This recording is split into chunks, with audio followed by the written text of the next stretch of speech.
Asian games 2020 ടൂർണമെൻറ്റിനൊരുങ്ങുന്ന Indian team മാനേജ്മെൻറ്റിന് മുന്നിൽ വലിയൊരു selection തലവേദന മുന്നിലുണ്ട് എന്നതാണ് ഏറ്റവും വലിയ സത്യം. ആ ഒരു വാർത്തയാണ് ഇപ്പോൾ എല്ലാവരും ശ്രദ്ധിക്കുന്ന ഒരു പ്രധാന വിഷയം എന്ന് തന്നെ നമുക്ക് പറയാനും പറ്റും. പ്ലേയിങ് 11 അന്തിമമാക്കാൻ ഇനി വെറും മണിക്കൂറുകൾ മാത്രം ബാക്കി നിൽക്കെ പരിശീലകർക്ക് മുന്നിലുള്ളത് വളരെയധികം വലിയ വെല്ലുവിളിയാണ്. 3-ാം നമ്പറിൽ ആരിറങ്ങണം എന്നുള്ള ചോദ്യത്തിന് ഇതുവരെ ഉത്തരമായിട്ടില്ല. യശസ്വി ജയ്സ്വാളോ അതോ സഞ്ജു സാംസണോ എന്നതാണ് പ്രധാന തർക്കം.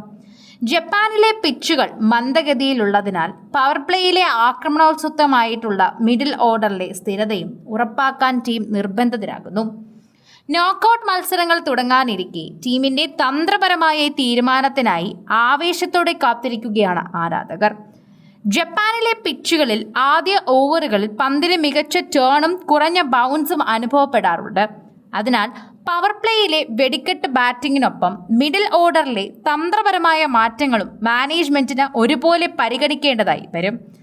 ജയ്സ്വാൾ തുടക്കത്തിൽ തന്നെ ടീമിന് മികച്ച മൊമെന്റം നൽകുമ്പോൾ ലോകോത്തര സ്പിന്നർമാർക്കെതിരെ ശാന്തമായ ബാറ്റ് വീശാനും ഇന്നിംഗ്സ് നിയന്ത്രിക്കാനും സഞ്ജുവിന് സാധിക്കും. ടോപ്പ് 3-ൽ ലെഫ്റ്റ് റൈറ്റ് ബാറ്റിംഗ് കോമ്പിനേഷൻ നിലനിർത്തുക എന്നതും ടീമിന്റെ പ്രധാന മുൻഗണന തന്നെയാണ്. പവർ പ്ലേ ഓവറുകളിൽ വെല്ലുവിളികളെ ഇന്ത്യ എങ്ങനെ നേരിടും എന്നത് ഈ അന്തിമ സെലക്ഷനെ പോലെ ഇരിക്കും, അല്ലെങ്കിൽ അത് ആശ്രയിച്ചിരിക്കും എന്ന് പറയാം.